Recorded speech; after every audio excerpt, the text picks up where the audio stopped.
Hello everyone.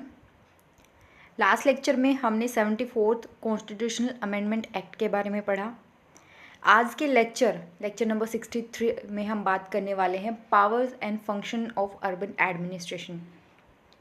जो urban area से related local government है उसके क्या स्ट्रक्चर है, क्या फंक्शंस है, क्या उसके पास अथॉरिटी है, पावर है, उनके बारे में हम डिटेल में डिस्कस करेंगे। अगर अभी तक आपने पुराने वीडियोस नहीं देखे हैं इंडियन एडमिनिस्ट्रेशन और पब्लिक एडमिनिस्ट्रेशन से रिलेटेड तो जा करके देखिए, चैनल को सब्सक्राइब कीजिए, वीडियो को लाइक करें। और अगर आपको कोई भी डाउट आपके पास कोई भी डाउट है या कोई भी इशू है तो आप कमेंट सेक्शन में हमें बता सकते हैं। स्टार्ट करते हैं आज का lecture, powers and function of urban administration. सबसे पहले बात करते हैं कंपोजिशन की। कंपोजिशन में आप ये समझिए दैट जो म्यूनिसिपल बॉडीज़ होती हैं they are constituted of persons chosen by direct election from the territorial constituencies in the municipal area. जो म्यूनिसिपल एरिया है वहाँ पर कॉन्स्टिट्यूएंसीज होती है, कॉन्स्टिट्यूएंसीज को बोला जाता है वार्ड। और हर एक वार्ड मेंबर जो है वो वोटिंग करता है, वोट देता है, यानी कि डायरेक्ट इलेक्शन होते हैं, तब जाकर के म्यूनिसिपल बॉडीज़ का इलेक्शन होता है। However, the legislature of a state may by law provide for the representation in a municipal body. अब आप ये ध्यान रखिए कि वैसे तो डायरेक्ट इलेक्शन होता है, लेकिन कुछ जगह पर लेजिस्लेचर जो स्टेट लेजिस्लेचर है वो कुछ स्पेसिफिक प्रोविज़न बना सकती है। वो प्रोविज़न क्या है? That government can allow a certain person having special knowledge और एक्सपीरियंस ऑफ म्यूनिसिपल एडमिनिस्ट्रेशन कि वो म्यूनिसिपल बॉडी में उसके प्रॉपर रिप्रेजेंटेशन हो, ये इंश्योर कर सकती है। साथ ही साथ the legislature of a state can provide for the representation of member of Rajya Sabha and Lok Sabha, the member of legislative council and legislative assembly of the state representing constituencies which comprise Holi और partly the municipal area. उस particular area से related अगर कोई MP है, MLA है या कोई ऐसा पर्सन है जिसको म्यूनिसिपल एडमिनिस्ट्रेशन की नॉलेज है, उसके लिए स्पेशल प्रोविज़न जो है वो स्टेट गवर्नमेंट बना सकती है। आगे बात करते हैं हम। द स्टेट लेजिस्लेचर में also provide the manner of election of the chairperson of A municipality. Municipality का जो चेयरपर्सन होता है उसका इलेक्शन कैसे होगा ये डिसाइड करने का हक किसके पास है? स्टेट लेजिस्लेचर के पास है। And empowerment of weaker section of society, SC, ST, women, इनके लिए रिजर्वेशन है। और ये हमारी जो कॉन्स्टिट्यूशनल प्रोविज़न हैं उनके अंदर सबसे इम्पोर्टेंट प्रोविज़न माना जाता है, which is the reservation for women and SC and ST in the local government. The office of chairperson are also reserve for SC, ST and women. सिर्फ डायरेक्ट जो municipal board जो ward member होते हैं उन्हीं के लिए नहीं, बल्कि जो चेयरपर्सन की पोस्ट होती है, जो चेयरपर्सन का ऑफिस है, उसके लिए भी SC, ST एंड विमेन की सीट रिजर्व होती है। And it gives a term of 5 years to the municipality, and if any of them is to be dissolved, it must be given an opportunity for being heard. 5 साल चलती है जो municipality होती है, वो 5 साल तक ऑब्वियसली वो अपना काम करेगी। लेकिन अगर मान लीजिए किसी भी रीज़न की वजह से उसको डिसॉल्व किया जा रहा है तो उसको अपॉर्चुनिटी दी जानी चाहिए कि वो अपनी बात सामने रख सके।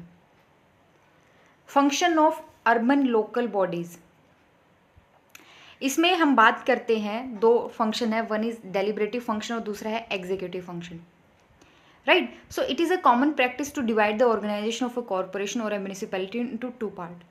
हम डिटेल में देखते हैं कि ये दोनों जो पार्ट हैं, या जो सबसे पहले हम डिस्कस करेंगे डेलिब्रेटिव एक्शंस के बारे में या डेलिब्रेटिव पार्ट के बारे में, ठीक है। डेलिब्रेटिव पार्ट क्या करता है कि द कॉर्पोरेशन, काउंसिल और म्यूनिसिपल बोर्ड और council consisting of elected representative of the people constitute the deliberative part, right. It act like a legislature, it discuss and debate on general municipal policies and performance, budget pass करता है urban local body के लिए, and frame broad policies relating to taxation, resource raising, pricing of services and other aspect of municipal administration. In short अगर मैं कहूँ तो ये जो है वो कम्प्लीटली लेजिस्लेचर की तरह काम करता है। पॉलिसी मेकिंग जो है म्यूनिसिपैलिटी का काम होता है। इसके अलावा it keeps an eye on municipal administration and holds the executive accountable for what is done and what is not. तो एक तरीके से ये इंश्योर करता है कि क्या काम हुआ और क्या काम नहीं हुआ। For example, if water supply is not being properly managed और there is an outbreak of an epidemic, corona best example है इसका। मान लीजिए कोई भी पेंडेमिक है या कोई भी बीमारी है वो फैल गई, the deliberative wing criticise the role of administration and suggest measure for improvement. अब ये जो डेलिबरेटिव विंग है ये क्या करेगी, ये एडमिनिस्ट्रेशन के रोल को क्रिटिसाइज करेगी और इम्प्रूवमेंट के लिए सजेशन देगी। ठीक है, तो आई होप आपको समझ में आ गया होगा कि जो डेलिबरेटिव पार्ट है म्यूनिसिपल जो गवर्नमेंट है उसका क्या रोल होता है। इसके अलावा हम बात करेंगे एग्जीक्यूटिव पार्ट की।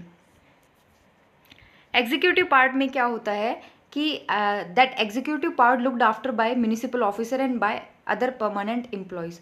जो परमानेंट एम्प्लॉयज़ होते हैं यानी कि जो इलेक्टेड नहीं होते, परमानेंट होते हैं, जिनको अपॉइंट किया जाता है, ऐसे एम्प्लॉयज़ के द्वारा एग्जीक्यूटिव पार्ट बनता है। एग्जीक्यूटिव मीन्स एग्जीक्यूशन, जो पॉलिसीज डिज़ाइन की गई है उनको एग्जीक्यूट करना।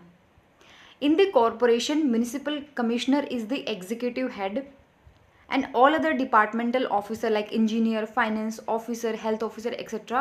function under his or her control and supervision.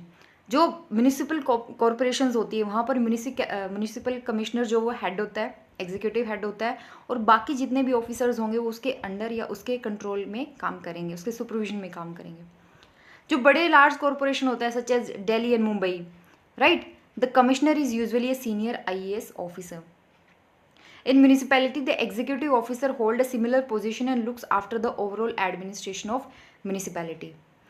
इसके अलावा हम बात करते हैं कि जो म्यूनिसिपल फंक्शन है इनको जनरली दो कैटेगरी में डिवाइड किया गया है। वन इज़ ऑब्लिगेटरी एंड दूसरा है डिस्क्रिशनरी। ऑब्लिगेटरी आपको पता है जो काम आपको कंपलसरी करने पड़ेंगे, और डिस्क्रिशनरी मतलब अगर आपके पास फंड है तो आप उन काम को कर सकते हो, आपकी इच्छा है। डिस्क्रिशनरी जो है वो काम है। समझते हैं क्या है उनके बारे में। सबसे पहले हम पढ़ेंगे ऑब्लिगेटरी या कंपलसरी फंक्शंस के बारे में। क्या क्या आता है इसके अंदर, वाटर सप्लाई हो गया, इसके अलावा road banana, street, bridge, Subway and other public work की कंस्ट्रक्शन एंड उनको मेंटेन करना, street lighting, drainage and sewerage, garbage collection and disposal and epidemic को कंट्रोल करना और प्रिवेंट करना।